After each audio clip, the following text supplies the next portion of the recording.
welcome to another episode of Sports and Songs podcast. Today is December 15th, 2022. We're on season 4, episode number 5. Tonight is the songs edition. Songs only, music. Focus on music. Andy and I are your hosts. How are you, Andy? Doing good. My hearing's coming back a little bit now from last weekend. Well, we have a special episode, Andy. Usually we use and dedicate these Thursday night shows to album reviews, upcoming tours and concerts. But we have a special episode. You and I both went to the Medina Entertainment Center last Saturday, December 10th, to see Hairball. Yep. Opening guest was Strange Daze, and boy, was that a hoot. Full crowd. You mentioned this in the past, Andy, the winter season here in the Minneapolis, St. Paul, Twin Cities area. They love their music. They love the concerts on the weekends in the wintertime. Yep. Packed. So we saw Hairball, first time in a while since I've seen those. Strange Days I've never seen before, but we're going to do a little review and talk about our experience at the show. Yeah, it was a good time. Like I said before, it was elbow to elbow people in there. Standing room only, sellout crowd, whatever you want to call it. That's what they had there. I enjoyed it. I didn't think it was too packed. There was no COVID, no masks, and no distancing. So it was a regular concert feel. That was all open on the center, on the stage, on the dance floor for people to stand and get up close to the stage. Tables around the outsides to sit and watch or stand up or whatever. Bars throughout the whole area of where to get your beverage of choice. It was full house. And Strange Days got on. Very good. Clear and loud, but boy, Hairball turns it up another notch. Yeah, they do. And it really cranks it up. But we'll go into the review of it all here. Now, we do have some pictures from some of our interns, if you will. I got these from them. There you see Hairball's advertisement for at Medina coming that they had there beforehand. Now, Hairball, I just saw them a year ago. I've seen them 4 times. It's a different show every time. That's what I love about seeing them. You're not always going to get the same show every time, which is great. Yeah, it's not a standing set list of the same. There are some bands they'll play, and some bands they won't play at all. And like you say, with the 3 different lead singers, you don't know what you're going to get. We had a backup this year. We had a backup guitarist for the show. I think they showed us because last week we did our album review on Poison because they usually cover Poison. They must have saw the episode and said, we'll show them because they didn't do Poison. So they showed it. us. Made up for bad. No Poison at all. All right. Strange Days was the opening act. We'll go through Strange Days stuff here real quick first. There you can see their new album they have on Spotify. Strange Days. It's like their 4th album, but this one is a self-titled album. Most of their songs were from this album. Have they been around for about 23 years? Like, they started did covers like most bands when they started. And when I went there, it's like, God, I've never heard these guys, and we'll see what happens. They played, and a couple of songs sounded familiar to me that I heard on shuffle lists on Spotify or something like that, but never put 2 and 2 together. Like, who is this band? I never, acknowledge who it was. I just listened to it. Because some songs did sound familiar. And when I say that, I don't mean it's like, oh, they sound like every other band. That's not what I mean. It's just like I'd heard it before. But it's here from Spotify. 10 songs, 34 minutes and 35 seconds. They don't mess around with their songs. It's boom, boom. We talked afterwards, kind of had that Pacific Northwest sound, if you will. The Pearl Jam, Alice in Chains type sound to me. It did. I think that was mainly for me. It was the vocals. It did have an Eddie Vedder vocal feel to it, but I did like their songs they had a handful of songs that were rock, a couple of songs that were very heavy. I like the very heavy songs. They did a couple of ballads, I think, and a couple of cover songs. And to me, the key when I listen to a band for the first time is the relationship between the bass player and the drummer. If they're not in sync, I don't bother with the rest. Those two were together. I kind of started to get a man crush on the bass player. I just loved them playing. It was just really nice. They all fit together. All 4 members were just clicked. And you could tell they'd done this for a while, because they knew what they were doing. So very impressive. If you get a chance to see them, please do go listen to them here on Spotify or Apple or wherever you get your music. Give them a check out. Very good. Here's their post-crowd shot like everybody else does. Now, as you look at the shot, if you see the far right of the picture as you look at it, go about 9 more people to the right. That's where I was. Just off camera. Just missed it. Just missed it. I see. Just missed that opportunity at fame there. The guy with the shirt off, was that you? No. But here's Strange Days. They will be playing New Year's Eve in Wilmer at the VFW. There's the boys right there. Yeah, they put on a good show. Nice good guys. Group Nice of guys. There. The opening act, the reason we went, Hairball. They will be playing again this Saturday in Iowa. Iowa fans, go down there. Check them out. Now, okay. I think I got the order right. We didn't get pictures of everybody. So if I miss one, I stand corrected right now ahead of time. Gene and Paul came out first. Paul came out first. Then him and Gene did a duet, or one of those songs where they both sang. Then it was just Gene afterwards. Yes. A very good job on both of those. I thought that it was great when they did both of them together. That's one where HBK, the main bass player, he ducked them back for a while. So like second song in, he's already taken a break. He's whatever. Because Gene was playing bass. And then for Gene's song, when Paul left, HBK did play guitar. And then kind of came back in. But Dakota filled in for Happy on regular guitar, lead guitar for all of it. He did an awesome job. Young Dakota was, oh my God, awesome. But anyway, back to the main part here. Gene was out. Then they went and did some Motley Crue. They did Van Halen. They did animated pictures of Van Halen on there. The Van Halen was good. I loved the that was a great setup. Motley Crue was good. But they did Bon Jovi. They did Wanted Dead or Alive, so that's as close to a ballad as they've ever done. And I'm not one to say anything, but when the character first came out, when it was dark and all you could see was like a silhouette of who it was, and I saw the hair and everything else, I said to myself, they're going to do a Tina Turner song. I thought they were going to do Tina Turner. I did. I'm sorry. From the hair, from the back, I didn't, I guess I haven't seen John Bon Jovi's bushy hair in so long. I've seen this little gray-haired man lately, and I forgot how big it was. I could see for some reason, Tina Turner came to mind, and we thought maybe Tina and Ike would be out there. It was gonna, it was gonna go. They were gonna throw down or something. I didn't know, but they did a great job on the Bon Jovi songs. Chris Vox, who comes out and does a lot of these characters too, he plays guitar himself, does a great job. Alice Cooper was there, of course. Alice was good. That was good. Now another one that he does. Alice was out, and again, when you're close, their facials in between lyrics, they're just having such a blast and so much fun. It's fun to watch those guys. If you can handle it, get up close sometime and watch. And send us your pictures.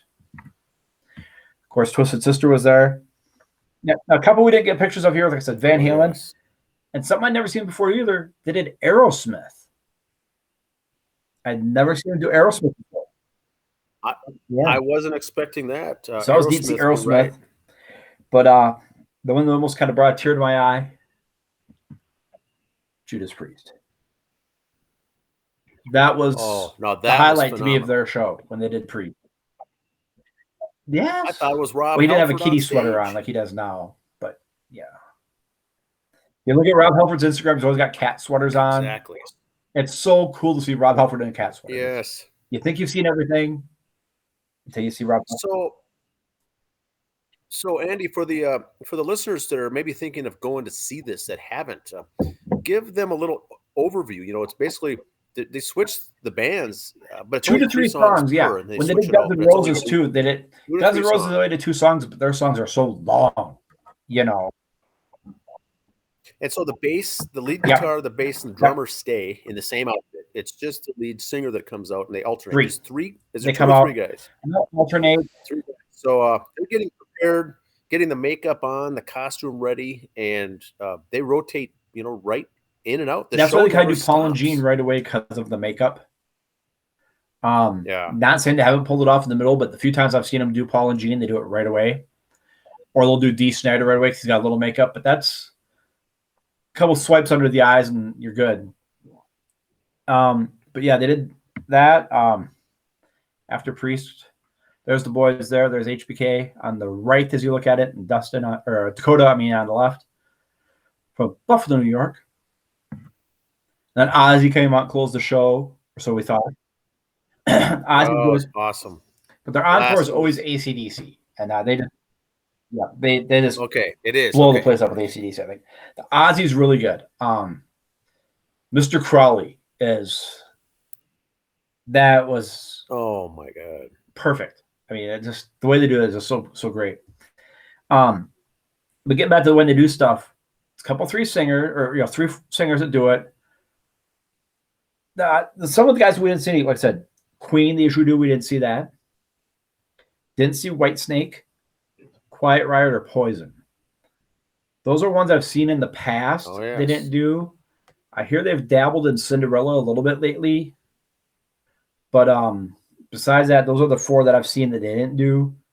Again, new to me was Bon Jovi, Aerosmith, and Judas Priest, which great jobs on those two. I wasn't disappointed I missed the others because I was excited I saw the others, and that's what's great. They're always a different show all the time. And I think the folks that go do not have to study up and do their homework for the concert. They're going to know 95% of the songs, even if you're not into rock and heavy metal. They're the popular songs. There was only two, I think, the entire night that I didn't know. The rest of them are very good. The speaker and the sound system is unreal. It's like you're the first Judas Priest song you didn't know. Yeah, brother. Yep. Yes, the first one. I was one of their very first ones. From British Steel, that era, their first albums, but okay. Yeah. But the rest you're gonna know. The sound is so clear and so good. It feels like you're actually seeing these bands is what is so amazing. Now, my favorite part, Andy, I still think when I left that show, I brought it up 3 times to the wife. I said, that drummer was flipping awesome. I'm not putting them in that, but when they put on their show, their sound people, you hear we're giving the singers and the musicians all the credit.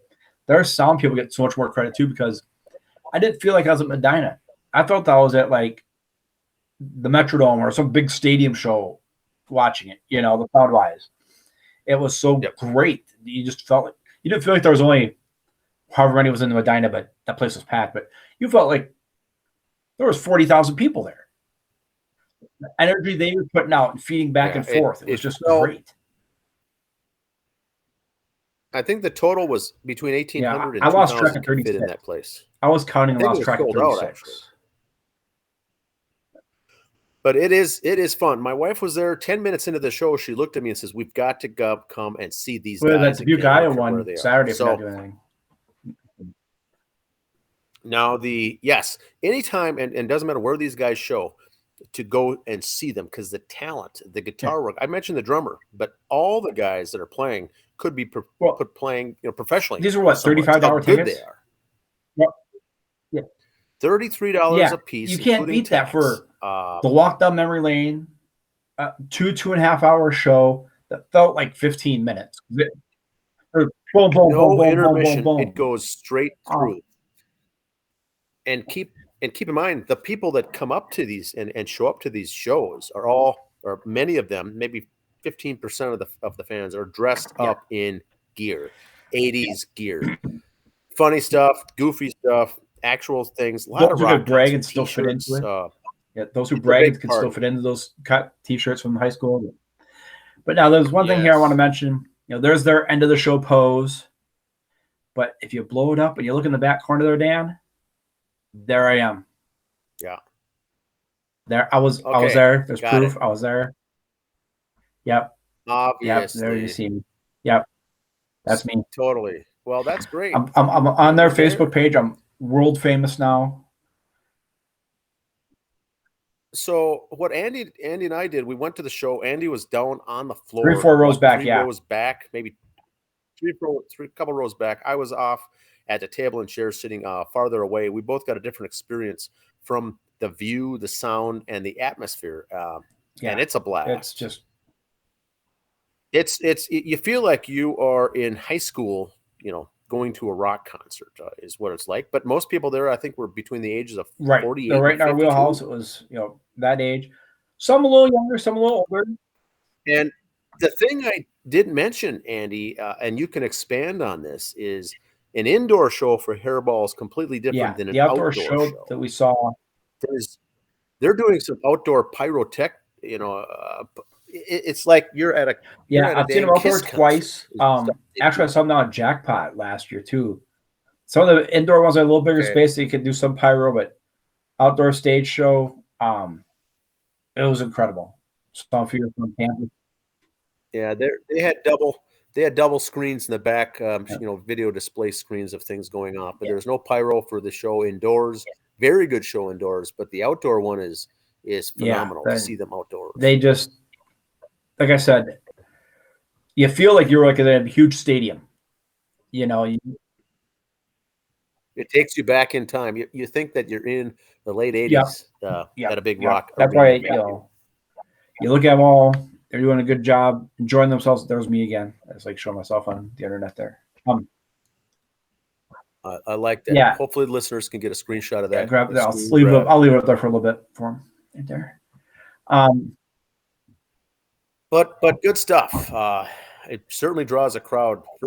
Second Saturday in December is what it was. And so by this time, people are looking to get out. Now we're into the big, heavy season of concerts here in the Twin Cities area. Medina's got a bunch of great shows coming up too. Just check out their website, Medina Entertainment Center.